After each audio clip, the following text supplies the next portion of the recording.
जो लोग बुद्धिमान हैं वो यह जानते हैं कि शब्द हथियार की तरह होते हैं, जिनसे किसी को भी मारा जा सकता है और किसी को भी बचाया जा सकता है। अब आप सोच रहे होंगे कि शब्दों से किसी को कैसे मारा जा सकता है। तो जरा सोचिए, ज्यादातर आत्महत्याओं के पीछे किसका कारण होता है? किसी के पति ने कुछ कहा और किसी के पिता ने कुछ कहा तो उन लोगों ने आत्महत्या कर ली। यह आत्महत्या किसके कारण हुई? वो पीड़ित के मन को इतना दुखी क्यों कर गए कि उनके मन से वो दुख सहन और ज़्यादा बर्दाश्त ना हो पाया और बर्दाश्त होना नामुमकिन हो गया, और इसी वजह से उन्होंने आत्महत्या कर ली। ऐसे ही आपके शब्द किसी को नया जीवन प्रदान कर सकते हैं। जब कोई आदमी उदास होता है या दुखी होता है तो आपके शब्द उसमें एक नया जोश, एक नया उत्साह भर देते हैं, और एक हारा हुआ आदमी अपने जीवन में एक नई शुरुआत कर सकता है सिर्फ शब्दों के माध्यम से, हमारी वाणी के माध्यम से। तो अब तक आप ये समझ ही नहीं पाए होंगे कि हमारे शब्द हमारे जीवन को किस तरह निर्धारित करते हैं। शब्दों में कितनी ताकत होती है और किसी से बात करते वक्त हमें कितनी सावधानी से अपने शब्द सुनाने चाहिए। आज के इस वीडियो में मैं बताने वाला हूँ आपको कि हमें कौन सी जगह पर चुप रहना चाहिए। एक बार की बात है, एक युवा लड़का एक बार एक बौद्ध भिक्षु के पास जाता है। वो काफ़ी परेशान लग रहा था और उसने बौद्ध भिक्षु से जाकर पूछा कि हे महात्मा, मैं अपने आप से परेशान हूँ, अपने आप से दुखी हूँ। बाहरी रूप से मुझे कोई फर्क नहीं है, मैं धन्य ध्यान संपन्न हूँ, मुझे कोई शारीरिक रोग भी नहीं है, लेकिन मैं खुद से परेशान रहता हूँ, अपने मन से परेशान रहता हूँ। अक्सर मेरी बातों को मेरा कोई भी दोस्त गंभीरता से नहीं लेता है और ना ही मेरे परिवार के लोग मेरी किसी बात को गंभीरता से लेते हैं। मैं जो कुछ भी सलाह देता हूँ या तो वह उसे मजाक में उड़ा देते हैं या फिर उसे गंभीरता से लेते ही नहीं है। मेरी बातों को कोई गंभीरता से क्यों नहीं लेता? क्यों मेरी बातों पर कोई अमल शब्द नहीं करता, कोई अमल नहीं करता? क्योंकि मेरी बातों में कोई रुचि नहीं दिखाता। क्या कारण है? कृपया मुझे बताने का कष्ट करें और मेरे मन के इस दुख को दूर करें। यह सुनकर बौद्ध भिक्षु ने कहा कि आज सुबह मैं चलित ध्यान करके वापस आ रहा था। रास्ते में कुछ कौवे मुझे काँव काँव करते हुए मिले और वहीं पर जब मैं चलता हुआ जा रहा था तो मुझे एक मोर की मधुर आवाज़ सुनाई दी। ये सुनकर अचानक मेरे मन में एक ख्याल आया कि कौवे कितना काँव काँव करते हैं, कितना बोलते रहते हैं, लेकिन कोई भी प्राणी कौवे की आवाज़ को पसंद नहीं करता। मोर हमेशा सही परिस्थिति के हिसाब से बोलता है, जब भी बारिश होने वाली होती है और जब भी बादल गरजते हैं और बारिश होने की आशंका होती है। ऐसे में मोर अपनी मधुर आवाज़ गाता है जो सभी को प्रिय होती है, सभी को अच्छा लगता है। ऐसे ही अगर इंसान सही परिस्थिति के हिसाब से सही शब्द बोले, सही वाणी बोले, तो वही वाणी दूसरे के लिए संगीत हो जाती है, संगीत बन जाती है, और दूसरे लोग तुमसे सम्मोहित हो जाते हैं और वहीं पर तुम्हें सब लोग गंभीरता से लेने लगते हैं। और दूसरी तरफ अगर तुम यूं ही बेफिजूल की बातें करते रहते हो, बिना किसी बात के बोलते चले जाते हो, तो फिर कोई भी तुम्हारी बातों को गंभीरता से नहीं लेता। तुम उस कौवे की भांति हो जाते हो जिसकी वाणी कोई पसंद नहीं करता, और बाद में तुम्हें दुख होता है कि तुम्हें कोई गंभीरता से क्यों नहीं लेता। इसलिए अपने शब्दों को बेहद बुद्धिमानी के साथ इस्तेमाल करना सीखो। अगर तुम नहीं सीखोगे तो समाज में तुम्हें कोई सम्मान या कोई गंभीरता से नहीं लेता। यह सुनकर वो युवक लड़का बोला कि हे महात्मा, मैं जानता हूँ कि मैं ज़्यादा बोलने की बीमारी से ग्रस्त हूँ, मुझे इतना नहीं बोलना चाहिए, लेकिन मैं अपने आप को काबू नहीं कर पाता, और ना ही मैं इतना बुद्धिमान हूँ कि मैं अपने शब्दों को नाप तोल कर बोल सकूँ। मैं तो किसी से बात करते वक्त सोचता भी नहीं हूँ कि मुझे अपने शब्द किस तरह इस्तेमाल करने हैं। कृपया करके कुछ ऐसी परिस्थितियाँ बता दीजिए जहाँ पर मुझे कम बोलना है या फिर बोलना ही नहीं है, हमेशा चुप रहना है। अगर आप मेरे ऐसे मार्गदर्शन कर सकते हैं तो मेरा जीवन आसान हो जाएगा और मुझे ज़्यादा दिमाग या अपनी बुद्धि लगाने की भी ज़रूरत नहीं पड़ेगी।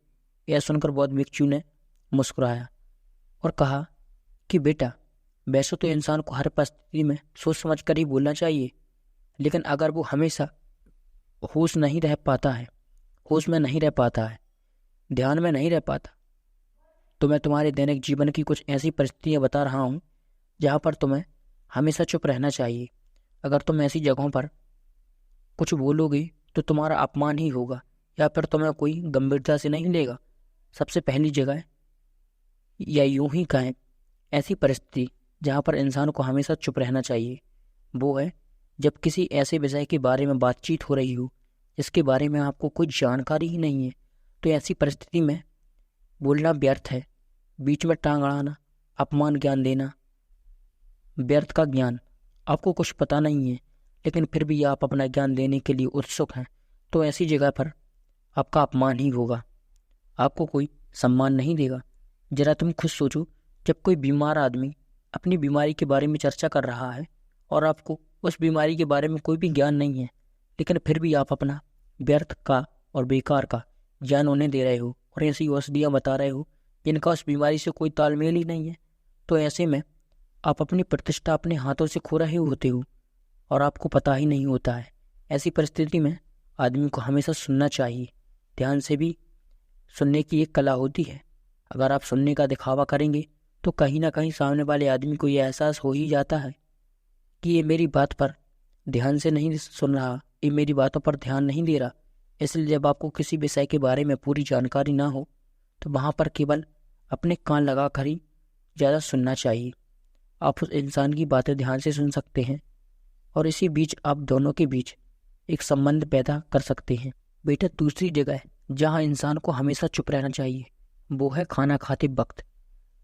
खाना इंसान को हमेशा चुप रहकर खाना चाहिए, मौन रहकर खाना चाहिए।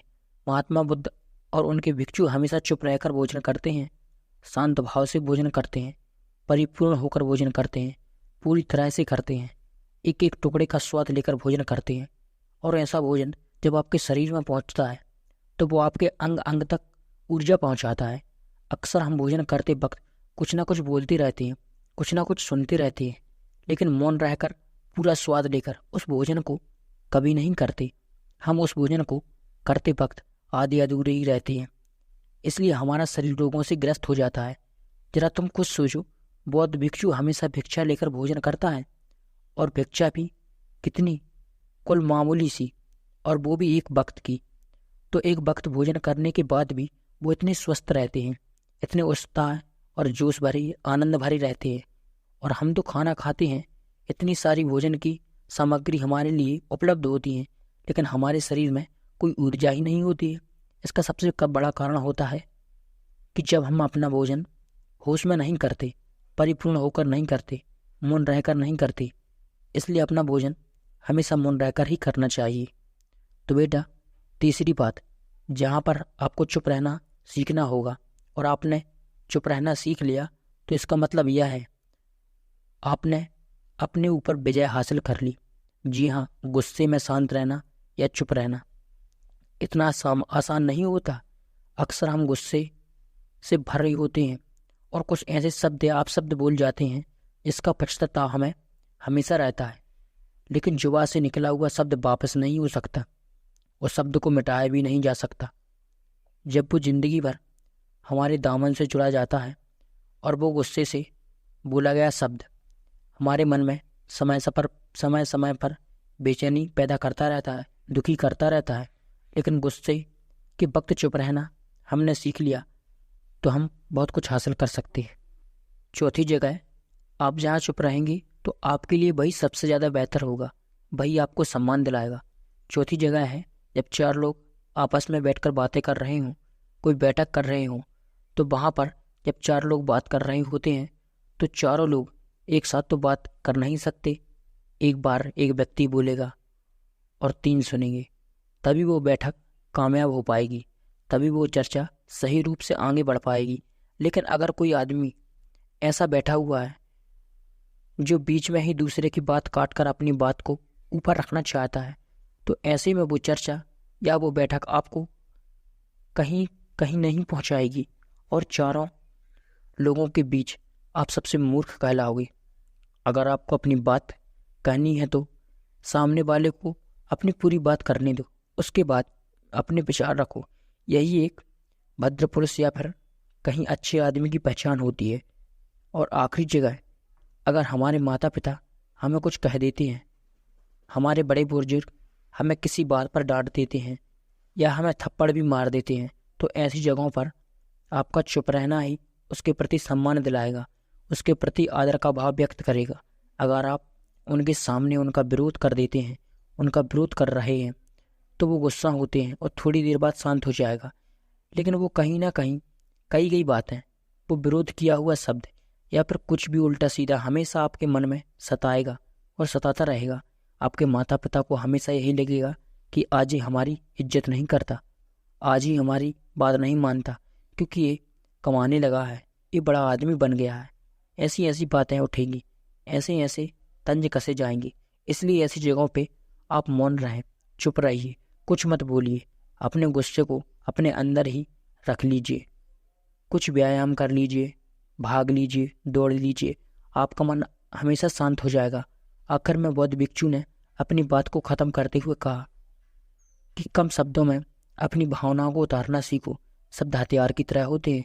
बोलो तो होश में, ध्यान में बोलो। जीवन शैली ऐसी बना लो कि आप जब भी बोलो पूरे होश में रहकर बोलो, पूरे आनंद के साथ बोलो, पूरे प्रेम के साथ बोलो। ऐसी बाणी बोलो जो दूसरे के दिल को ठंडक पहुंचाती है, दूसरे के मन को भी शांत कर देती है। और वो तभी संभव है जब आप प्रतिपल होश में रहकर बोलोगे। इसके बाद वो युवक लड़का बुद्ध भिक्षु के सामने नतमस्तक हो गया और उनको प्रणाम करते हुए अपने घर वापस लौट गया।